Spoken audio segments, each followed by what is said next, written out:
It's time for a deep dive on University of Portland basketball. Alec with the dribble, takes it all the way down the lane, lays it up and in.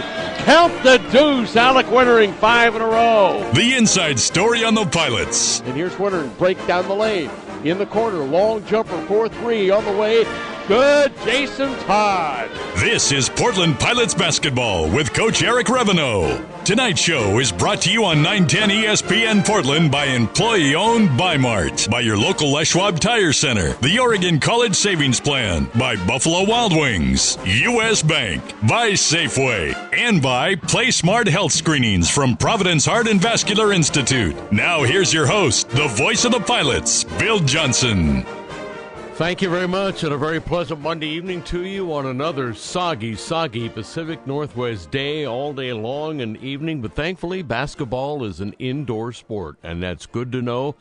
Pilots now all even at 1-1 after the one-game road trip. Another one coming up on Friday evening. That will be in Boulder to take on the Buffs of the University of Colorado. As we mentioned in our first week, and we always do this, and this is our third week already this year, this is your show, so give a call in, 542-0910, or hashtag AskCoachRev. And we have the Pilots Associate Athletic Director and my broadcast partner, Jason Breaux, right in studio with us tonight, along with Jesse Osmond, our board operator. But it's your show, so give a call, give a tweet, ask Rev anything you would like, because he really enjoys sincerely talking about his basketball program on the Bluff, year number 10.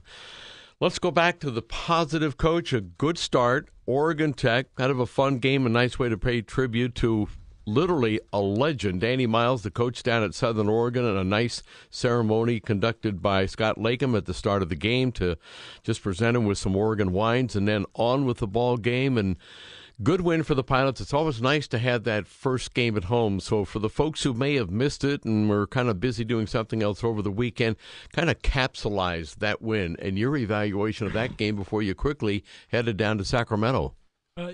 Like you said, it was a great evening for us to celebrate Danny Miles and honor him before. I thought Scott Lakem did a great job with that and really appreciated that.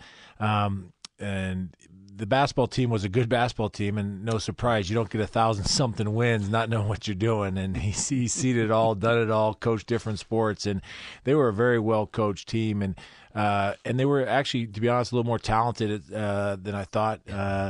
At some certain positions, and really competitive. I wasn't surprised by that, but it was a good game for us. We found our rhythm, got out and ran, made some shots, and had a pretty good game. But we couldn't really separate, and they hung in there. And we were playing a bunch of different guys. We're still trying to develop our lineup and really our rotations and work on some things. And it was really good for that. And appreciate the great student section on a Friday night. The student section was fantastic, and appreciate the work that people at the marketing department and Karina and John do for that to get that happening. But it was really good to have them there, and the guys were excited with that. So it was a good home opener. Coach, taking away from that ball game, what were some of the things that you saw right away you needed to really get into the players, maybe even before taking the trip or during the trip, because you did have a shoot-around when you got down to Sacramento, things you realized, okay, got to work on this, because now I have seen you actually play a full regular season game with officials, with the regular timeouts, with crowds cheering in the background or whatever. What were some of the things, and I don't want to use the word negative, but just some of the things you saw that, okay. Learning opportunities. We like to call those learning opportunities. And for us so far in the early season, I think it's been pretty consistent. The defense, point of attack in particular, keeping guys in front of us. And then when a guy does get by us, our rotations, rotating and not giving up a layup on penetration. And then defensively rebounding. It was nice to see Alec as our get so many rebounds on Friday night, but to have him as your leading rebounder is not necessarily a good thing when your point guard's doing that, and he's doing so much else too. So I would say those are the two things. We shot the ball well that game, and I think I'm I'm not too worried about our offense. In fact, I think the biggest thing that's going to help our offense is our defense and our ability to rebound the ball. Different guys rebounding the ball. The offense is structured in a way that it becomes a lot more interesting when other guys besides the 5-man rebound it and outlet to Alec. So if the 4, 3, or 2 rebound and push it, then they can pass ahead to Alec, and Alec or Bryce are getting the ball up the floor and attacking really quickly. And so we need the 2s and 3s and 4s to primarily our wing players, guards and wings, to rebound it. And that was evident in the Oregon Tech game and the Concordia exhibition, and then as well, I'm sure we'll get to the Davis game. Talk a little about the individual performance for Bryce Presley in that very first game. He just took charge. You could see it not only in his play, you could see it in the look on his face, and just the way he competed that night. Yeah, no, he's been good. I seeing him every day, I see that a lot, and he's got a nice poise about him as a mature young man. He's come a long way from when he was a freshman, competitively and skill level wise, and just consistency. He's really playing comfortably on both ends of the floor, offensively, defensively. He's able to make plays. We talk a lot about being in the right spot. There's offensively and defensively, you put yourself in certain positions, and then you got to just make a play. And he's doing that, whether it's offensively jumping up and shooting it in, or putting it down and dribbling and attacking, or getting a rebound, defensively getting a steal. I think he was our leading rebounder on Sunday. So just doing a lot of good stuff. But Saturday, I don't have his stats in front of me, but 30 points and just a really good overall performance. How about Jazz Johnson? I'm sure a lot of folks were looking forward to seeing him, a local kid right out of Lake Oswego High School, and he was probably extremely excited about playing his first County collegiate basketball game, and he turned in a very, very nice performance. Yeah, Jazz is really working hard. He's a hard-working kid. I think I mentioned, his studies and his chem lab notebook I looked at last Sunday, and just the detail in that thing. He's a very, very hard-working kid, very driven young man, and basketball-wise, he's really trying to contribute to the team and help, and he's got the ability to score the ball. He's got a knack for scoring it, and he's working really hard on the other aspects of his game. Defensively, he's come a long way. I think I joked in our donor talk at the Hall of Fame room before the game on Friday night. I joked about him sort of coming along defensively, and I was teasing him, but he really works hard. He really works hard on defense, and he's got the ability, like I say, to score the ball. So it's just his defense. And his ability to run some plays and set others up that are coming along really quickly. 14 points, and yet one of the most interesting statistics of that night is only 15 minutes of playing time, 6 of 10 from the floor, and he hits both his threes. Yeah, no, it's a good he's got that skill to score the ball. He's got a knack for it. He's got the Les Schwab high school record, if you know that Christmas tournament that's put on by Nike and sponsored by Les Schwab out in Beaverton. And he there's a lot of big-time national teams that have gone through there over the years, and he set the scoring record this last December there. And like I say, he can really score it, and we don't need to coach him much on that. He works at it, and he knows how to score. He's got that feel. It's kind of in his blood, but he's really making the adjustment well to this level. Coach, also very interesting how deep you went into your bench all night. All 12 really players who could play that night, because Jerome Marshall really had the tweaked ankle and just sat out. But how quickly you went to the bench and how many of the bench players that you did use that night, is that going to be, do you think right now, pretty much of a strong trend this year? It'll be interesting how we evolve. Because with the game on Sunday afternoon and the quick turnaround, I knew I didn't want to. I didn't want to try. I wanted to avoid trying to wear some guys out. But I also knew, and I also want to play a certain style where we're getting after it defensively and running the floor. And I also want to develop our bench guys, and I trust some of them. Jazz and Rashad and DeMarcus, and those guys, I think we need to keep getting them more opportunities to contribute, and Colin Russell as well. I mean, just doing a nice job on some things, and we need to get those guys more and more minutes. Want to remind you, this is the Coaches Show with Coach Eric Reveneau, University of Portland, 10th year now, our third year with Intercom Radio. 542-0910, that's the phone number to call. And any questions, any comments you have, any thoughts, Coach Rev, again, loves to visit about the Pilot basketball team, and every once in a while he even gets out on a couple of other subjects. But give us a call. Coach Rev loves to visit with you, or if you'd like to go the tweet way, it's just Ask Coach Rev, hashtag Ask Coach Rev. Right now we're going to take a break. We'll be back in just a moment. Much more of the show to come on 910 ESPN Portland. Mom, Dad, we need to talk. I know college will be expensive, but the Oregon College Savings Plan can help.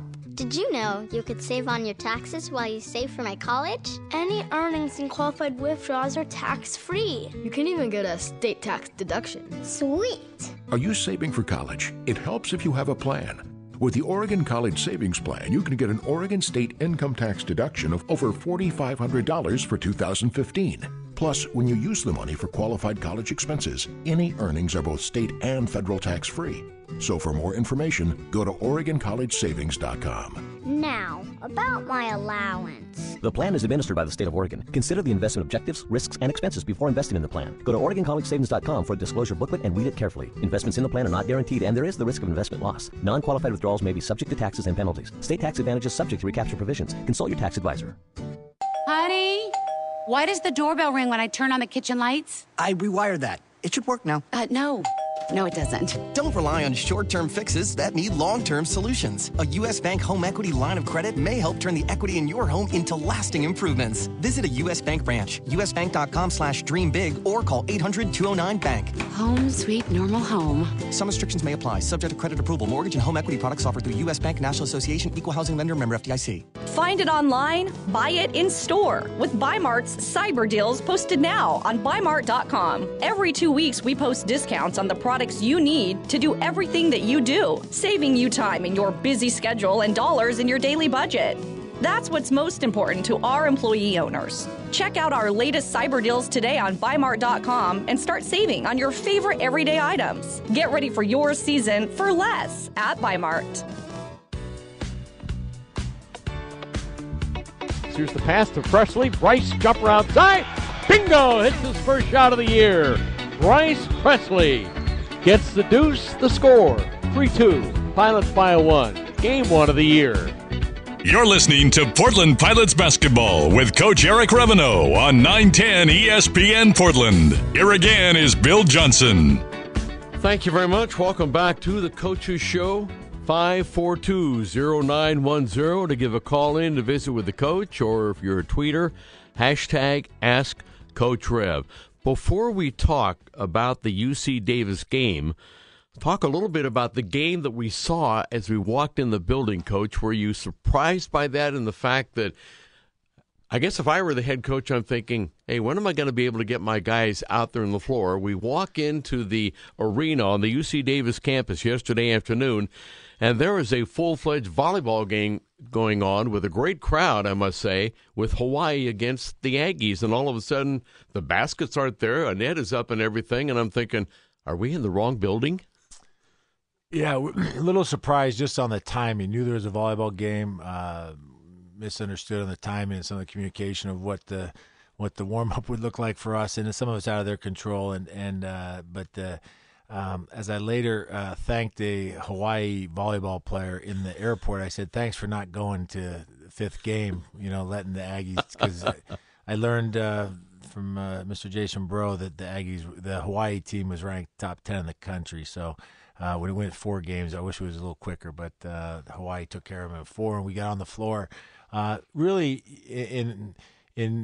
we normally get to a game around an hour and a half before the game, walk in the gym, and then we'll start warming up. We got a lot of latitude for guys to have their individual routines in the first half hour, 25 minutes or so. And then from there, we warm up as a team. Still actually trying to give some guys some flexibility for what helps them get ready to play. so we were able to get the primary part of our routine in. We modified it a little bit, stretched upstairs, did a couple things like that to fit in everything under the wire and still feel like we had our ample pregame routine.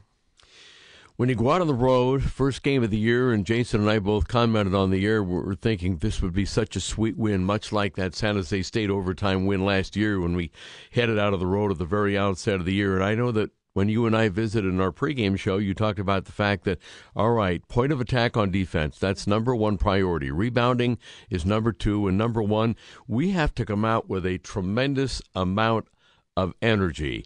But at the same time, given what had happened to the Aggies on Friday night, and hopefully you can talk about that a little bit, they were coming out with a real chip on their shoulder. They were not about to lose 2 in a row at home after raising the Big West Banner championship banner that they captured a year ago and then turn around and lose the first 2 of the new year. Yeah, it was a very good bounce-back performance from them. For our standpoint, we're really worried about where we are, our preparation, what we're doing. Looking back in the rearview mirror, can kind of say that was a nice performance by them in a game they really wanted and had to have in their mind. You don't want to start the season 0-2 at home. I felt like I have pretty, in this early season, this a few games we have so far, our guys came out with really good energy. We just missed some shots, and then and they made some shots. It was actually, first play of the game, they do a nice job denying a dribble handoff, and Gabe does a nice job of finding Ray, who makes a nice move for a layup, and it rolls out. And then we go the other way, and they throw into their post, and Alec is almost too energetic and overhelps on the post when he doesn't need it, and they kick it out for an open three. And there were some plays like that early that just didn't go our favor, and we dug ourselves a hole real quick, and next thing you know, we're scrambling the whole game. Well, down by 19 at one time in that first half, but the Pilots came back, would say probably the last 7 or 8 minutes of that first half, played some really good basketball, cut that lead down to 10. It was still very much a basketball game, only down by 10 at halftime. Yeah, no, there was a turning point. We had it cut to 9, actually, and one of their players, the transfer from Butler, twisted his ankle, went down under the basket. We had a 5-on-4 break, and we didn't get a good shot at 5-on-4. I'm not sure we recognized it. Jazz recognized it and took a shot in transition, and they came back and almost scored 4-on-5. Bryce made a great defensive play to block it out of bounds, and so they could tended to the injured player. But had we scored there, cut it to 7, and there was a couple plays like that. The next possession, we tried to go over the top to Al on a break. He was open. He was running out ahead, and we threw it to him, and it went out of bounds. And we just had a couple miscues. And I think if you're on the UC Davis staff, with all fairness, the fact that we created 20 turnovers, caused 20 turnovers, they're looking at that game going, hey, we could have played better too. But to be honest, we had our opportunities to get over the hump and come back. And I thought right before the first half, when we could have maybe cut it to 6 or so, that would have really gotten us some momentum. We come back out in the second half, down 10, and bam, bam, bam, they score. We don't score. We miss some shots, getting good shots, and we weren't knocking them down. And so it was a struggle. In that first half, Mr. Instant Offense, DeMarcus Tyson, no surprise, comes off the bench, 5 for 5. Absolutely cannot miss. Got some good shots. Didn't even think about it. He's a shooter. He took them, and he really converted. Yeah, no, and he had he had a nice offensive rebound on a free throw for a putback in traffic. He had a penetration where he got in deep, did a nice job. All our guards need to do this more. He got in there deep. You see Alec drive, and he gets in traffic, and we're working on his acceleration so tremendous, changing speeds, actually, and being able to stop on balance. DeMarcus had a great example of that where he got into the paint deep, stopped, pump faked, and then the defender kind of got out of his way, and he laid it in. So we had a couple nice plays like that. And then, of course, like you said, we were getting good shots, and he came in and knocked them down, and that was good. What about halftime? What were your number one items, number two, number three that you were sharing with your team to come out and really get after the ball game, because you put yourselves right back in the ball game with, again, about 7, 8, 9 minutes to go? Yeah, no, it was it was a pretty simple thing. I mean, it's just felt like we could shoot better. They couldn't. You weren't going to maybe necessarily shoot that much better. They were doing a nice job of switching our screens. We were doing an average job of attacking it, but we were still getting good shots. And defensively, we had to shore up the boards and do some things. But basically, I said, I thought that I wasn't, and I kind of believe this to be true. I don't think they could have played much better. They weren't going to play much better than they did against us at that point, and we could play a lot better. And I think we just had a couple spurts where we just give up really some high percentage shots. We gave them some open threes and layups, and it just was some stuff that contributed to them scoring at a pretty good clip. Our offense was rather anemic in the sense that no sense about it. We didn't score very well. It's pretty cut and dry. We just weren't having trouble putting the ball in the basket, and we got some good shots. And when that happens, you got to execute a little bit better. What was a good shot on Friday night, maybe it wasn't a good shot. Wasn't a good shot on the road. And I think some of that's some road toughness and getting yourself an offensive board, creating an opportunity for yourself, executing offense a little better so your good shot's a great shot, and doing some things a little bit better, which we didn't do. And that's always disappointing, but hopefully a good learning opportunity to work on some things. Want to remind you, just call in to visit with Coach Rev, a comment or question about the program, 542-0910, or simply send your questions in on Twitter using the hashtag Ask Coach Rev. And a quick reminder that Pilot season tickets still are on sale. Start at just $126 for the 17 remaining home games at the Child Center. Special 4-game mini package. It includes games against Gonzaga, BYU, St. Mary's, and Boise State is also available for $75. Single game tickets, they start at $10 for adults, $5 for the kids, and you can get your tickets now through all Ticketmaster outlets or simply by calling Pilot Box Office 503-943-7525. And then for package and group discount offers, simply visit PortlandPilots.com. Much more with the coach coming up on this Monday evening in just a moment on 910 ESPN Portland. Providence Wellness Watch from Providence Heart and Vascular Institute on PlaySmart heart screenings for young people. Most kids' hearts are healthy, thank goodness, but a small number of kids will have hidden heart defects that you wouldn't know about unless you did testing. PlaySmart is a free screening program for kids ages 12 through 18. We perform a blood pressure measurement, an electrocardiogram. It takes less than 10 minutes, painless, non-invasive, and it gives cardiologists a lot of information so that we can assess risk. Hidden heart defects are not common, but we want to know about them. All kids can be at risk, and therefore we want to give all kids the opportunity to have a free screening. We want our kids to stay active throughout the school year and throughout the summer, so now's a great time to get screened and to learn more about your heart. To learn more about Providence Heart and Vascular Institute's PlaySmart screenings for kids ages 12 to 18, visit playsmartgetscreened.org. What if there were a place where you could become your best self? To become not just what you want to be, but who you want to be.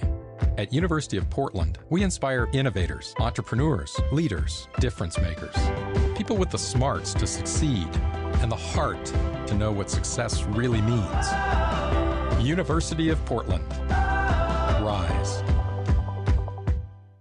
A new car for $40. $40? You heard right. You could get a brand new 2015 Jeep, Hyundai, Ford, Chrysler, or Honda for just $40 if you buy your ticket for the Boys and Girls Clubs of the Portland Metro New Car Raffle. Happening now. It's not about moving out the old models. It's not about taking trades. It's all about helping local kids reach their full potential. Win the new vehicle of your choice for just $40. Buy your raffle tickets now before they're gone at boysandgirlsclubsraffle.com. boysandgirlsclubsraffle.com.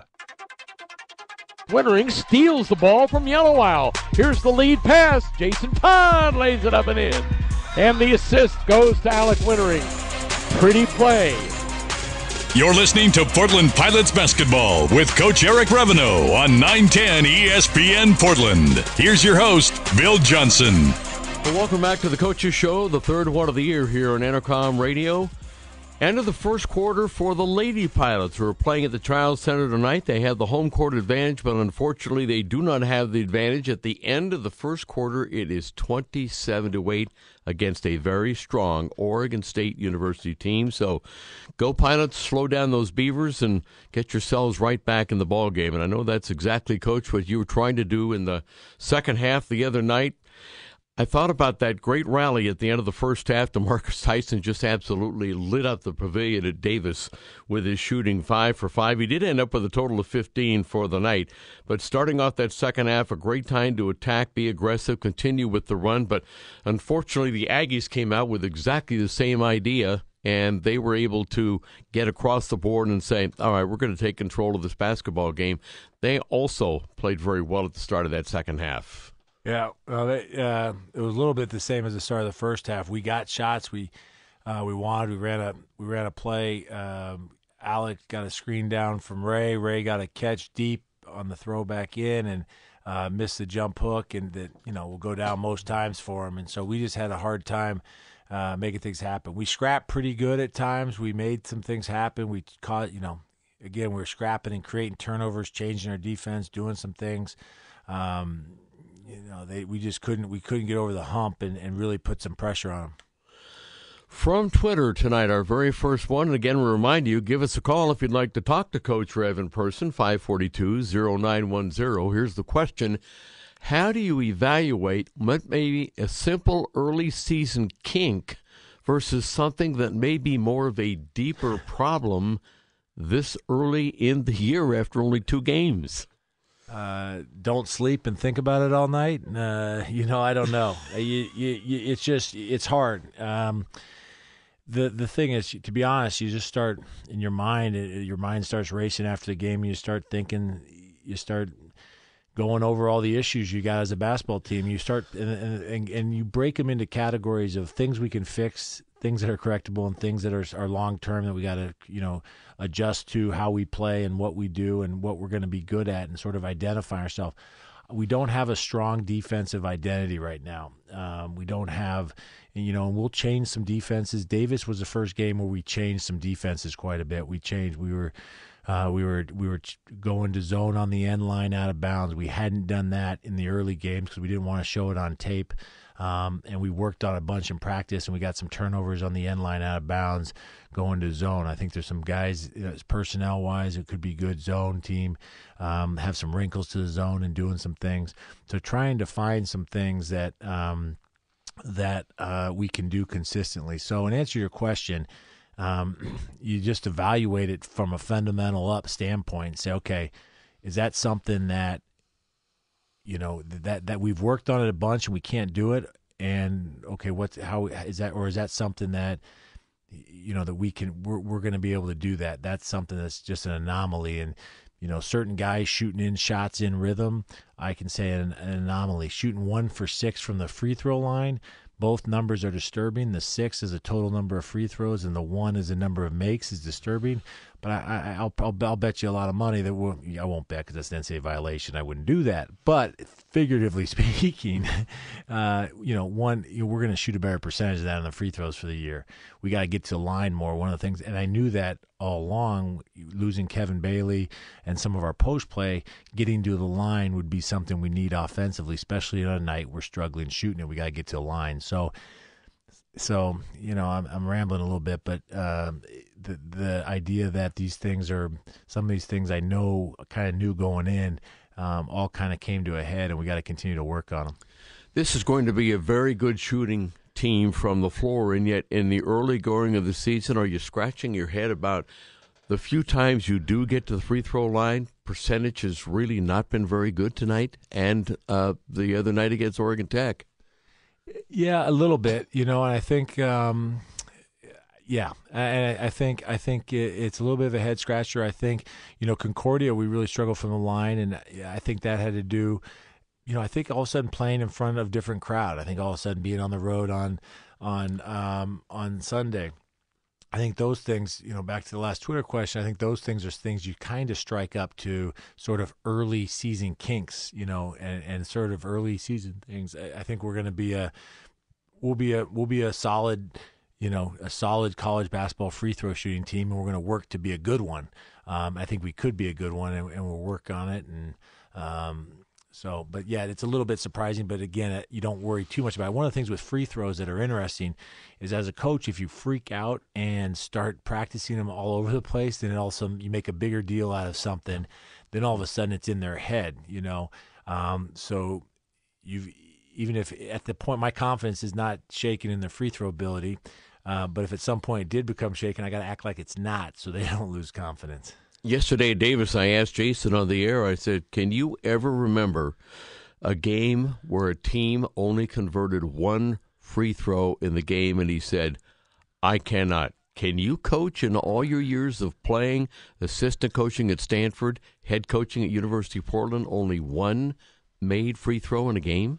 I might have gone 1 for 6 in my day. I think that's about. I think I had a few games like that myself, but no, I can't. And that's why it was just. And that was, you look at our offense, and we're not making shots. Get to the line, scrap and claw, convert some turnovers that they were committing and giving you a chance. Try to find a way, but no, it was a little bit. It was a strange game that way, and it was one of those things that you've got to be. And this is what we talk about: road toughness. You have to find a way to impose your will on a game. Games go a certain way. Yeah. Games are going a certain way, and you've got to decide, okay, this is not the way we want it to go.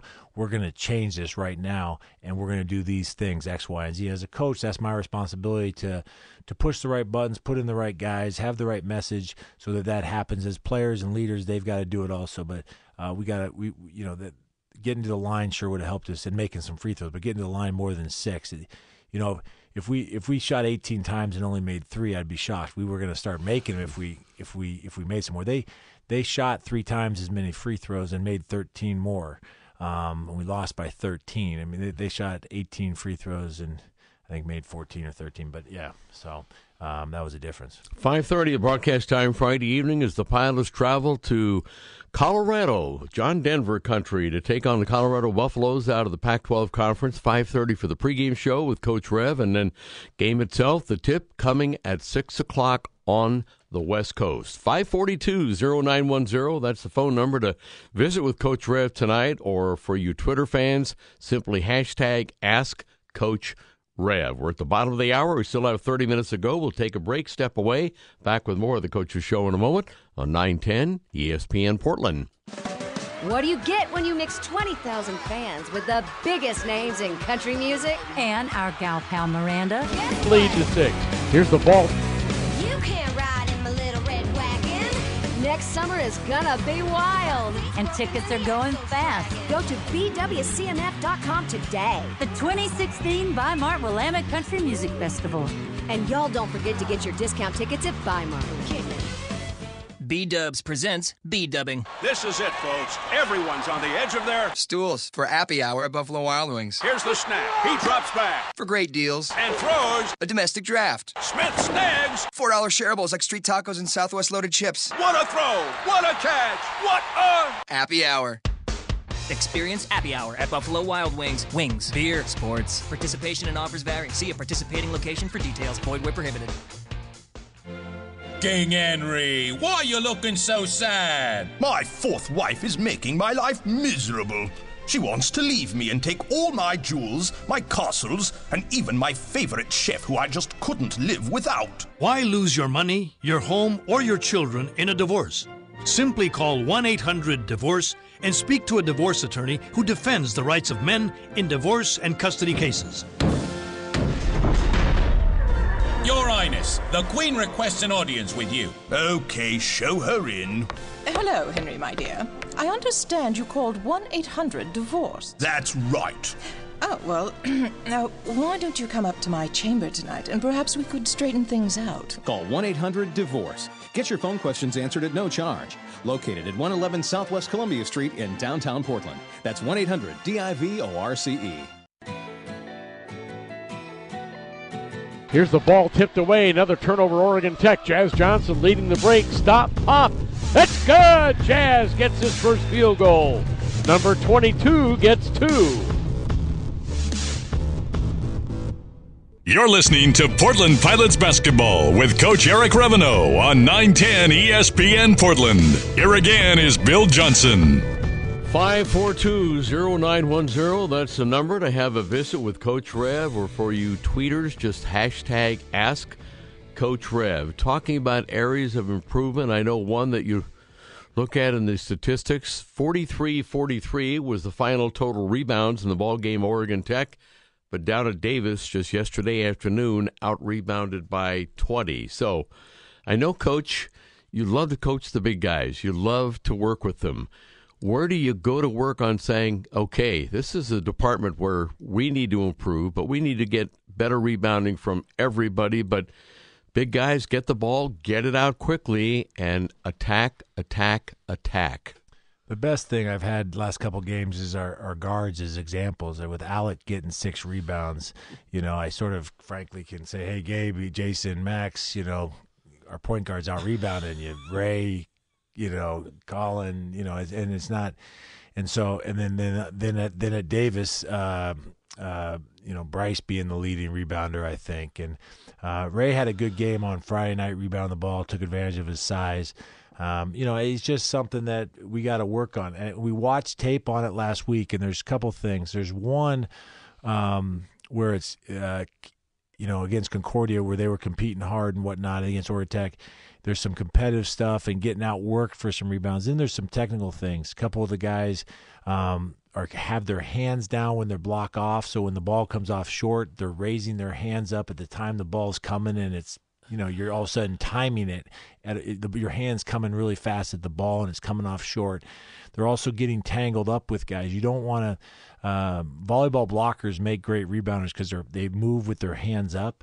And if your hands are down, and so if Ray's hands are down and someone, say our guy from Oregon Tech, Yellow Owl, gets into his body and jams his arm up, he can't get his arm free, and they're both kind of holding each other. There's no call.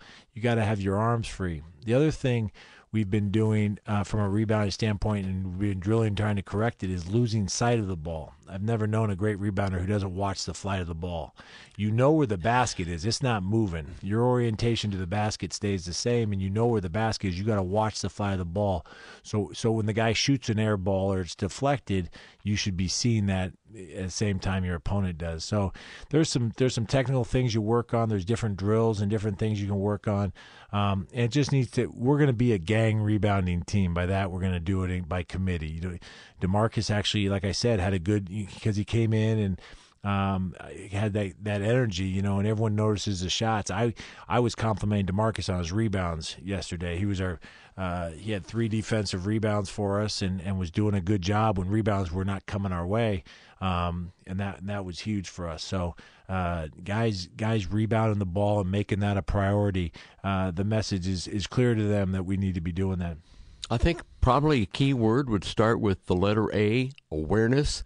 Awareness of where the other players are and following that ball, making sure that you're the first one to it. Yeah, the acronym we use is HER for hit, eyes, release.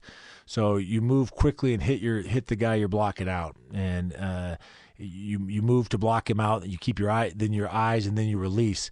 You don't get credit for blocking guys out. Luke Sikma never blocked anybody out. He just went and got the ball. It's and there's, when you coach someone like that, it's fun. You don't. I coached Mark Madsen at Stanford, and he would block someone out and forget to go get the ball sometimes. And he was a tremendous athlete, 10-year, 11, 12-year NBA player, but he was so diligent, meticulous about doing his job. His guy would be out on the perimeter, and he'd go block him out. And I'm saying, he's not even going to just go get it. And Mark was a great athlete, strong, hard-playing athlete. You tell him not to block off and go get it. So there's a balance, but you're exactly right. You got to know what's going on in the situation, see where the ball is to react to it and go get it. And you've been around basketball enough, Coach. You know that there are some things that athletes have, and I knew that the more we talked about rebounding, Luke Sikma's name was going to come up. They just have an innate ability to be in the right place at the right time, and there are some things that coaches can't teach players.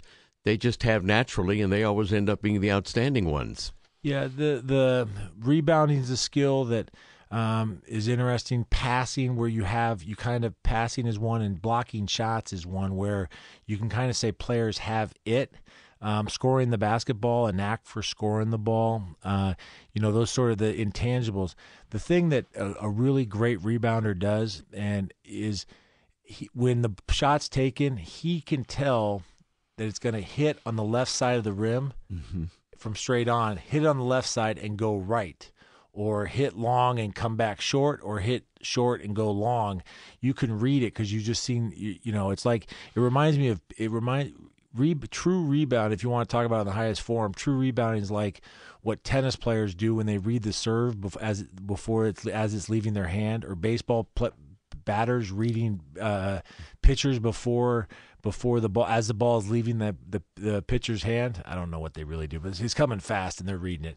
But they're reading it at a computer can't do it, but only the mind that's watched it, tens of thousands of times can read that ball, that flight of the ball. And in order to do that, you got to start by watching it. So we actually do when we're rebounding and shooting drills, we tell our guys to watch the flight of the ball with their hands up and try to read where it's going.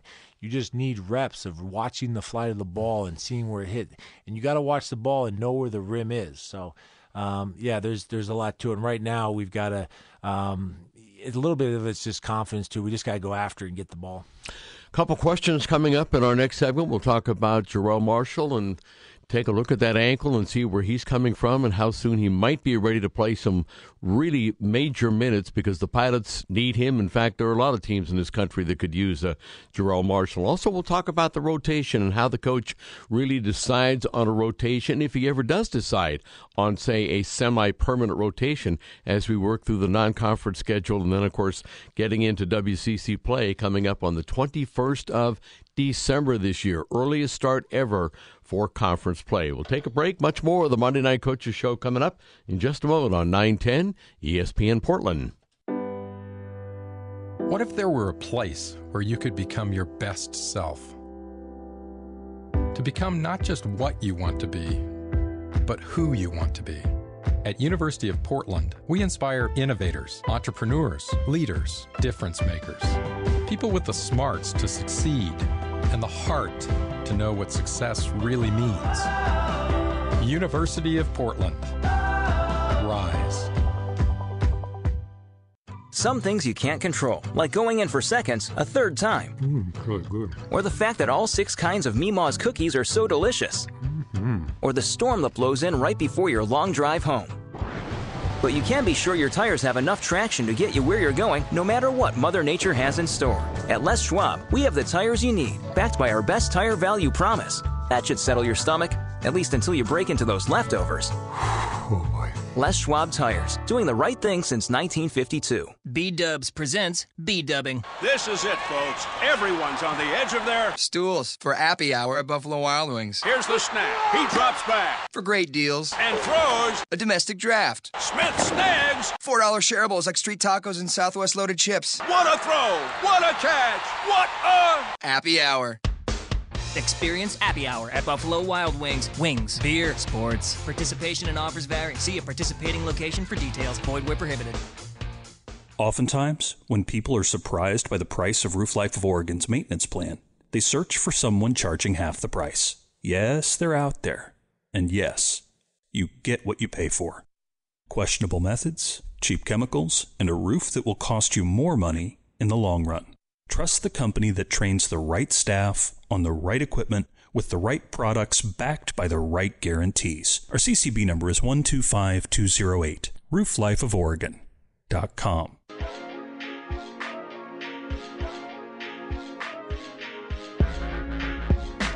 Quickly into the front court, Wittering with the penetration, stops free throw line. Jason Todd squares, fires, bingo, 3.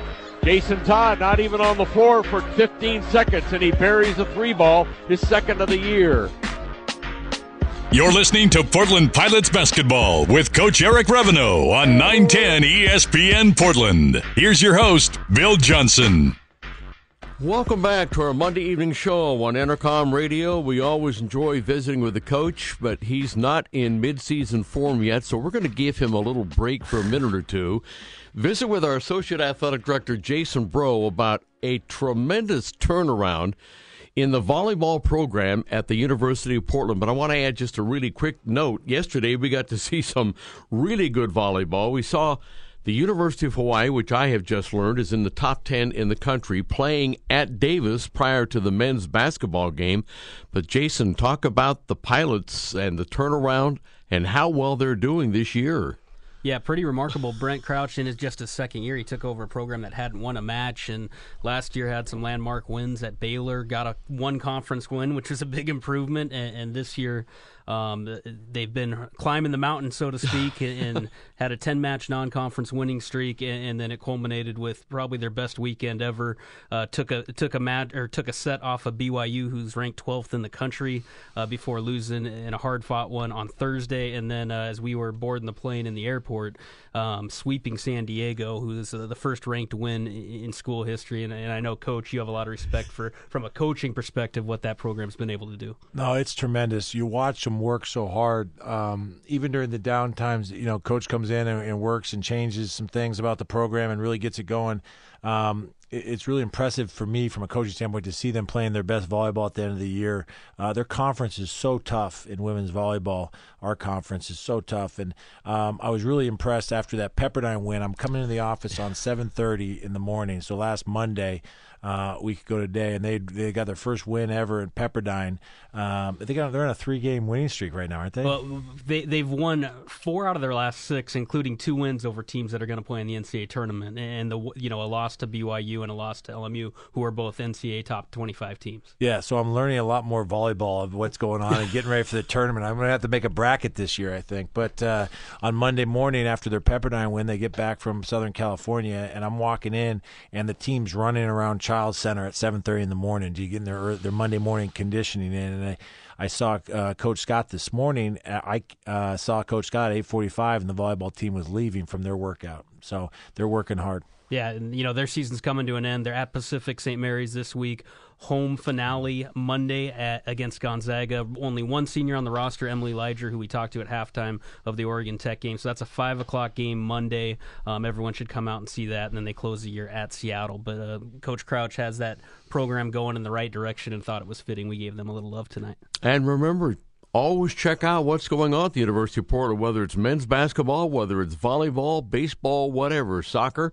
PortlandPilots.com. It is a great website. You can find all the information literally at the touch of a finger on your computer. So check out the Pilots and stay with the purple. Coach, I want to ask you a question about rotations. I know that with the frenetic pace you would like to play on a consistent basis, frenetic but controlled, I would say, at the same time, you want to use a lot of players. Are you that concerned about the rotational basis, or do you just look at game situations and say, this is what we need at this minute in this game? Right now, I'm sort of just watching the players and trying to figure out which player is going to consistently give me what. When players vary what they give you, defensively, shooting the ball, they leave you no choice but to sort of go with how it's going that game, and foul trouble with the bigs in particular will be an issue always, and maybe we'll adjust it. But, if someone's defending the heck out of their guy, keeping him in front and rebounding the ball, and he does that all the time, then I know what that person does, and he can shoot, or he certain types of shot, won't shoot bad shots. Jason Todd's like that. Jason Todd, I know, will knock down the open shot, won't take bad shots, will move the ball, will set great screens. He makes some others better, and that and so that those kinds of things, you start knowing what you can count on. It helps with the rotation. That said, I prefer to have them be more consistent, so then I can be more consistent with rotations, and then we can have established more clear roles. But you got to improvise, you got to adjust, and certain guys, certain nights, with Jarrell's injury and whatnot, we were, and the teams we're playing being a little bit smaller and us having flexibility, we could play the 3 and the 4 were kind of interchangeable the last couple games, and we put Max and Jason at the 4 some, playing them at the power forward spot. and pretty much, wasn't hurting our rebound at this point. Our rebound wasn't, so, but, Jarrell getting banged up last week sort of mixed things up a little bit, but frees up some wing minutes. Well, before we take our final break, Coach, bring us up to date. Had the ankle, got in a few minutes of good playing time, but you could tell that he's probably not feeling 100% comfortable out there on the floor, and it could be the ankle, it could be the fact he's a newcomer, he's still learning about the program. Bring us up to date on the health issue for him prior to the Colorado game coming up Friday evening in Boulder. Yeah, I think it's coming along. He was cleared by the doctor, and our trainer, Rich Bennett, did a good job working with the doctor and Jarrell and seeing what the status was, and he was cleared to play maybe even on Friday, from a medical standpoint, but just wasn't being able to move as well as he'd like. Tried to get it going on Friday, practiced a little bit Saturday. Sunday came out and did what you saw, and I think he did fine. He helped us a little bit, and it's hard. It's hard to play being hurt. It's distracting, and you start to press a little bit instead of the natural tendency is to try to make something happen. You sort of. You only got so many cracks at it, so you want to sort of try to do something and help your team, and he did that. I think, letting the game come to him and stuff, but it was sore, and we used him limited, and he was feeling better this morning, back on the bluff when we got home late last night. He's feeling better this morning than he was yesterday morning. So good news. So is progress. If we were playing today, I wouldn't expect much different than yesterday, of course, but fortunately we don't play till Friday. Good. We have Pedro from Dodger Country on the line in Southern California, but before we get to that caller, we're going to take our final break, and we'll come back in just a moment on 910 ESPN Portland. Hey, Oregon, open enrollment for your 2016 health insurance is now in full swing. Don't get left out. Right now, you can either talk live through all of your 2016 health insurance options with an Oregon-based representative, or if you'd like to shop by yourself online in your pajamas, go compare quotes at OptionOregon.com. At OptionOregon.com, compare over 12 major providers like Regence, Blue Cross Blue Shield, Moda Health, Kaiser Permanente, Health Net of Oregon, Pacific Health, Humana, and more, all side by side. Oregon, you have options for your health insurance, and it all starts at OptionOregon.com. Are you ready? Beavers football is going to be intense this season. And if you're headed to the action at Reser, you need officially licensed Beaver gear that's up for the challenge from Drift Creek. Locally owned and operated, Drift Creek can hook you up with their Stormblock game day jacket or Drift Tech technical hoodie, hats, and more, all made to protect you from the unpredictable Oregon weather. Get the highest quality at an affordable price. Find Drift Creek gear this fall at all area Bi-Mart stores. With Drift Creek, game day never looked so good. Some things you can't control, like that epic traffic in the mall parking lot. Or the fussy triplets waiting behind you at the only register. Or the wet rock-filled shortcut you take home that leads to this. A flat tire. But you're not worried. Your Les Schwab tires are backed by their best tire value promise. So you'll get free flat repairs, free pre-trip safety checks, equal value replacements, and more for the life of your tires. Even the triplets would appreciate that. Les Schwab Tires, doing the right thing since 1952. U.S. Bank provides custom solutions to help you grow your business. Whether you've just started in a friend's apartment. What do you mean there's no printer? Or opened your first office. We have a printer. Or maybe you've opened a new location. We have so many printers. You'll have a business banker there to guide you every step of the way. Visit your local U.S. Bank branch or usbank.com/business. Credit products are subject to normal credit approval and program guidelines. Some restrictions and fees may apply. See your banker for details. Deposit products offered by U.S. Bank, National Association, member FDIC, Equal Housing Lender. Jason Todd driving the baseline, cut off. Nice back pass, goes to Marshall, drops inside, kick out pass. Jason Todd, no, short of the mark. Putback is good. Oh! Bryce Presley with a putback. You're listening to Portland Pilots basketball with Coach Eric Reveneau on 910 ESPN Portland. Here again is Bill Johnson. Just want to update you very quickly. Halftime score 47-16. The Pilot women are trailing Oregon State out at the Childs Center. 47-16 at the break. Right now we go to Pedro on the line from Southern California and a comment or a question for the coach. Pedro, good evening. Hey, good evening, Bill. Coach Rev, how are you guys tonight? Good, thank you. All right. Coach, I'm blind down here. I'm delirious. The Lakers won a game last night. I think it was last year was the last time we won a game, but I didn't see or hear your game last night with UC Davis, so I just asked you real quickly, what takeaways do you take from that game last night? You know, I think the big takeaways is, we've got to I think our plan A, when things are going well, it worked pretty well. You know, our style of play suits our personnel. The players we have and what they can do offensively is working out well. We need to be able to go on the road, and my biggest takeaway is you need to be able to go on the road and impose your will a little bit when things aren't going your way.